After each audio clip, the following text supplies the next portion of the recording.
1. You'll hear a conversation between a student and the coordinator of the Student Service Centre. First, you have some time to read questions 1 to 3.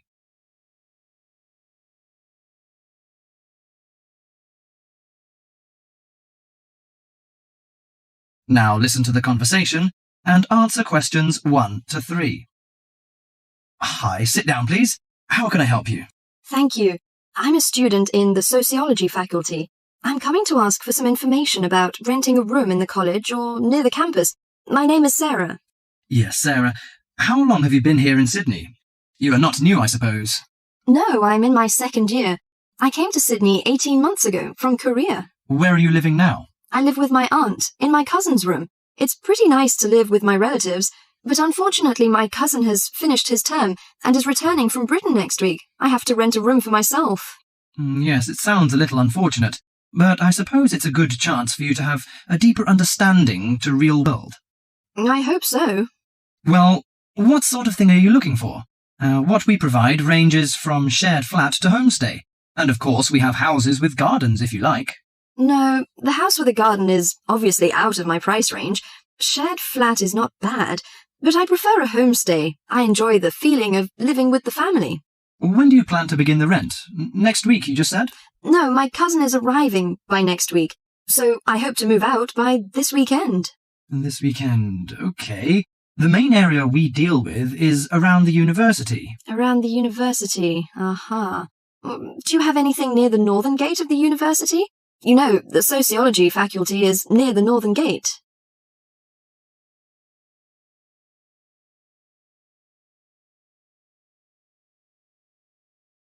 Before you hear the rest of the conversation, you have some time to look at questions 4 to 10.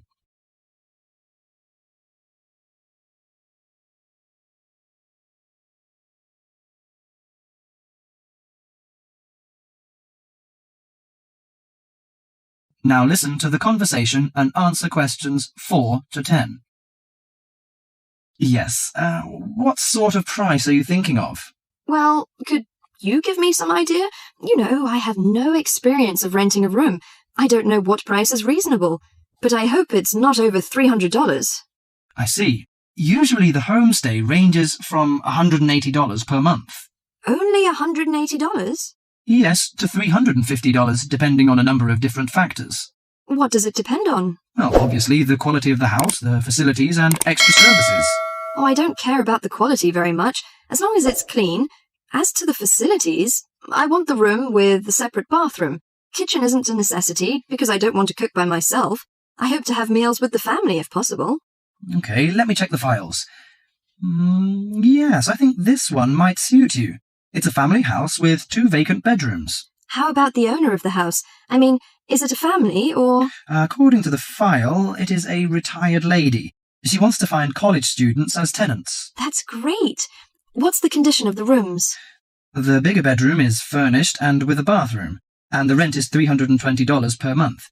The smaller one charges $250. It is furnished too, but without bathroom. Oh, $320. It's a bit out of my range, but I think I prefer the bigger one. How about the meals?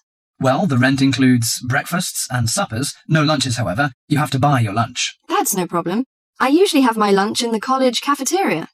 And that doesn't cover the water bill and electricity fee, but the laundry is included. Fine. Could you tell me the address? Yes, it's on 323 West Park Road. Let me get that down. 323. Okay, it's near the university. So, when can I have a look at the room? You know, I'm a little pressed for time. The file says the landlady is in every afternoon. So this week, say, Friday? Oh, I'm afraid I can't make it then. I have a lecture on Friday afternoon till 5:30. How about Thursday? Okay, that's fine. Would 5 be okay? Yes, fine. Just come here. Yes, here in the student service office. Oh, before I forget, before moving, you have to pay 1 month's rent in advance. Really? Oh, I didn't know that before. Could I ask why? As the deposit. You know, in case you damage the property or move out without giving notice. Usually this doesn't happen, but standing in the owner's shoes... Yes, I understand it all. So that's $320. Okay, I'll take the money. If I'm satisfied... Well, a word of advice. Don't forget to get a receipt when you pay the deposit or rent. Yes, thank you so much. That is the end of part 1. You now have half a minute to check your answers.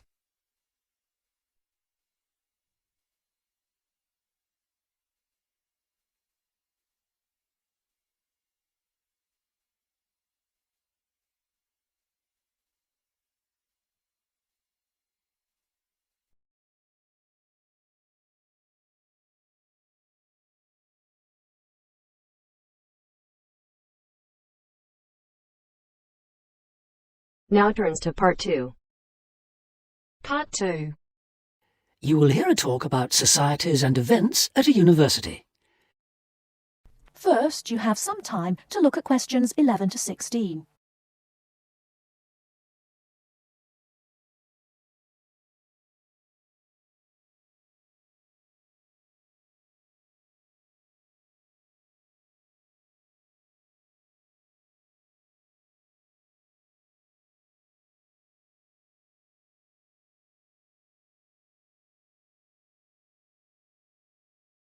Now, listen carefully and answer questions 11 to 16. Hi, and welcome to the Students' Union. You've all been here a week now, and hopefully you're finding your feet. You might be wondering what there is to do on campus, apart from going to lectures, doing essays, going out with friends, and having late nights.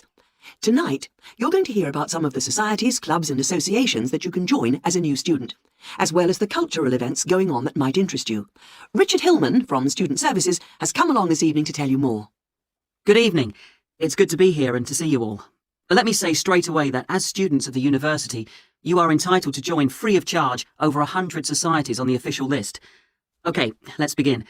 I'd be prepared to bet that whatever your interests, you're almost sure to find a club or society here for you.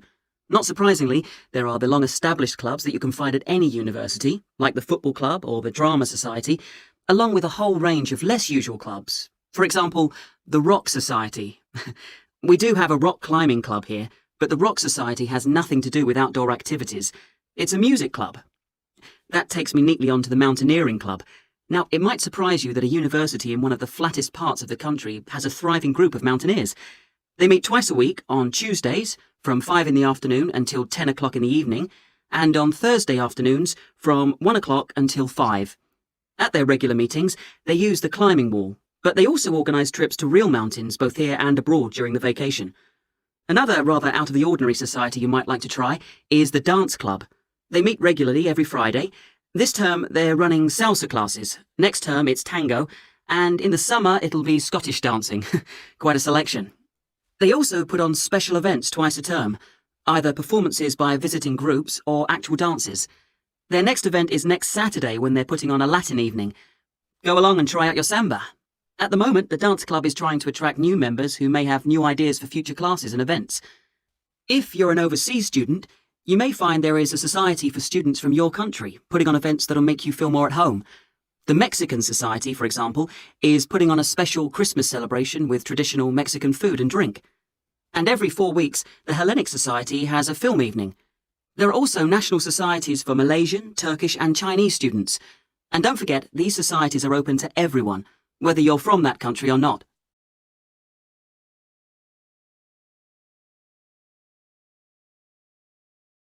Before you hear the rest of the talk, you have some time to look at questions 17 to 20.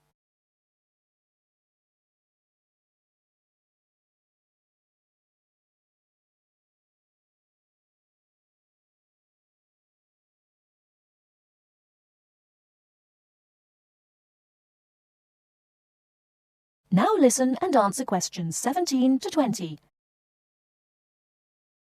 Finally, I'd like to say something about the flourishing arts scene here.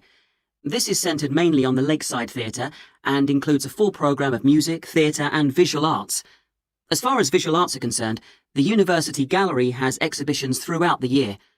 The work of local, national and international artists is regularly on display, as well as exhibitions featuring contemporary architects and designers. The university also has a permanent collection of modern Eastern European art on display. As well as the conventional theatre productions put on by visiting professional companies and student groups, there is a workshop studio which stages more experimental drama. And finally, music. Concerts catering for a variety of musical tastes include performances by visiting groups, as well as homegrown talent. The university has its own jazz band and choir. As with the other groups I referred to earlier, you're eligible to join these, but of course you will be required to go for an audition. So, there you have it. Obviously I haven't covered everything in this short introduction, but I hope I've given you a flavour of what's on offer here.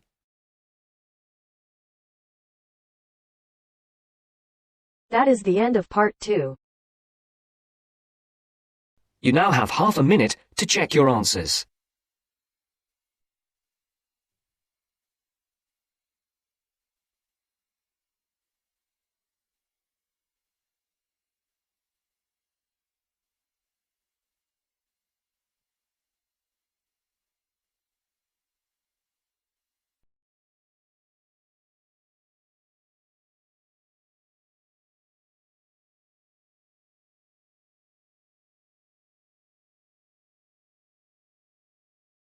Now turns to part 3. Part 3.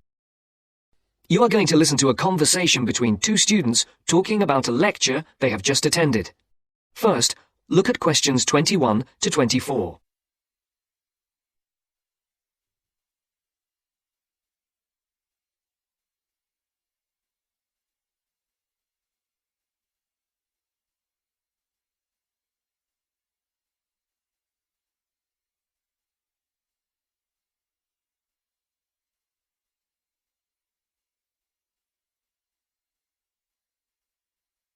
There are 4 alternative answers, A, B, C, and D, for each question.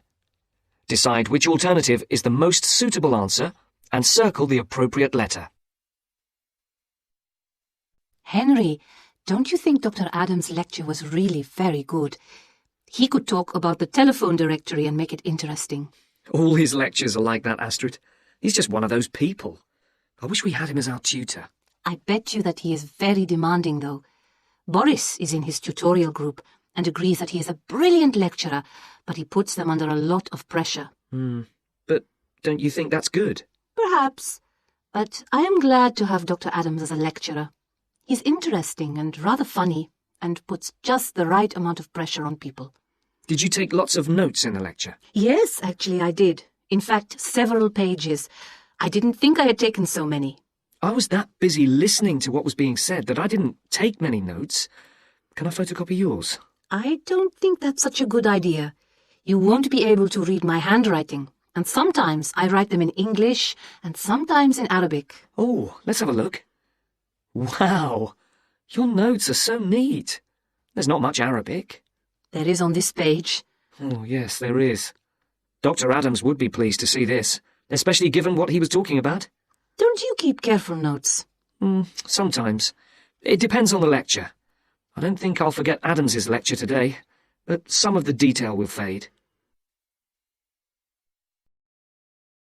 Before the conversation continues, look at questions 25 to 30.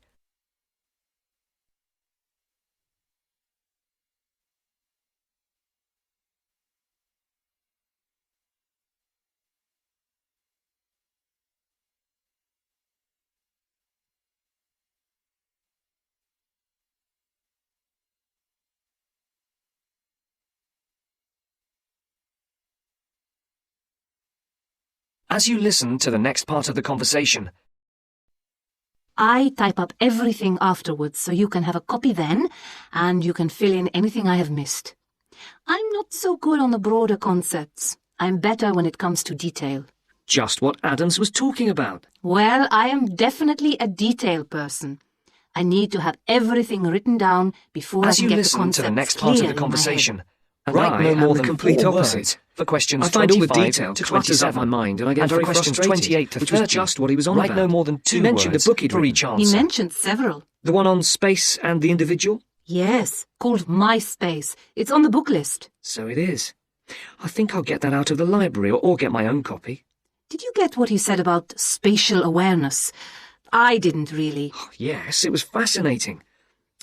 I can't be as eloquent as Adams was, but I know several people who are frighteningly intelligent, but they have difficulty reading simple directions, even when getting to places that they know very well. I find that difficult to understand. Everyone learns the way to walk to the shops and things like that. You mean just the way people learn spelling? You know, people misspell words, make mistakes in countless areas of their lives, and going in the right direction is just the same. Remember what Adam said about the number of people who cannot tell left from right, north from south, and so on? Do you know which way is north? It's, that way. You see? I couldn't have told you that. Really? I haven't a clue which way is which.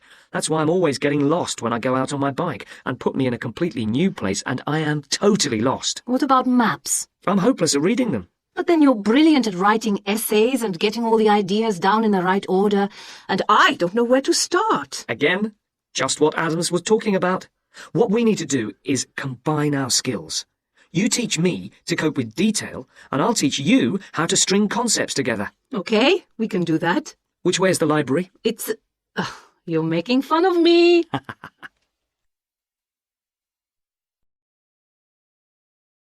That is the end of part 3. You now have half a minute to check your answers.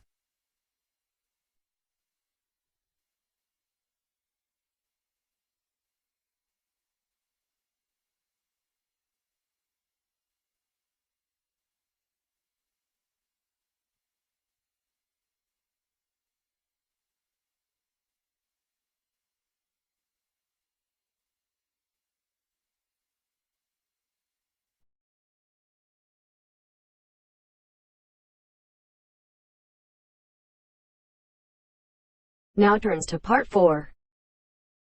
Part 4. You are going to listen to a lecture on language learning. First, you have some time to look at questions 31 to 40.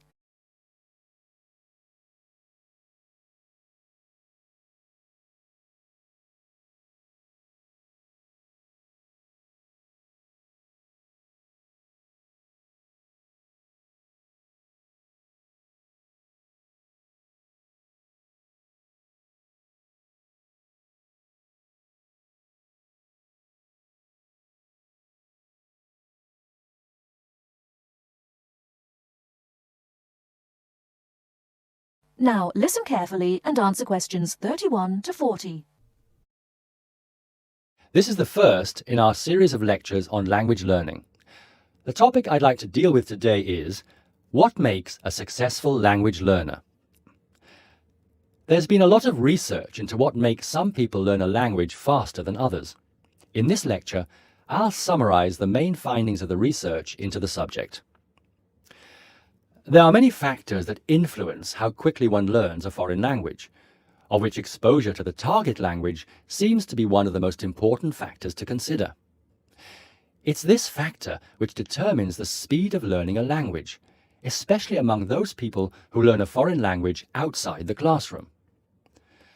There are more people who did not learn a second language or a third language in the classroom, and I think that understanding how learners successfully learn languages without the help of a teacher can provide us with the key to how to become a successful language learner. Let's look then at the characteristics of a successful language learner. Motivation seems to be one of the key factors. Research into motivation has identified two main types: instrumental motivation and integrative motivation. Instrumental motivation is the kind of motivation that encourages people to learn a language for practical reasons, such as getting a job or passing an examination. Learners with this kind of motivation intend to use the target language as a tool or instrument to help them achieve a goal. Integrative motivation is what encourages learners to learn a language in order to communicate and socialize with others who speak the language. The primary aim for learners with integrative motivation is to use the language to integrate and identify with the community that uses the language. Immigrants, or people who are married to speakers of another language, are motivated in this way. Although most people have mixed motivation, research into language learning and acquisition suggests that integrative motivation produces much better results and is an important characteristic of successful language learners. Personality is another important factor in language learning. One does not need to be an extrovert to learn a foreign language, but willingness to experiment and take risks is essential. Introverted or anxious learners who are afraid of making mistakes find it harder to learn a language.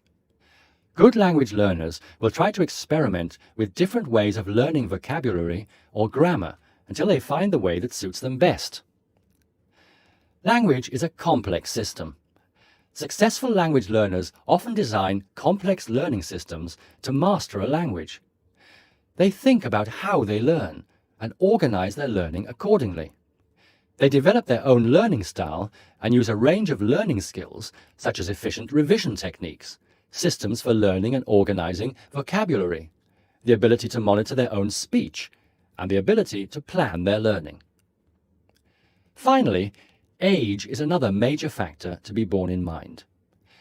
Children seem to be in the best position to learn a foreign language rapidly and with the best results. Older learners can also be very successful and become proficient at using a language. Adult learners who make decisions about their learning and are independent of the teacher, who are analytical and aware of how they learn, and who take responsibility for their learning, stand a very good chance of learning a foreign language successfully.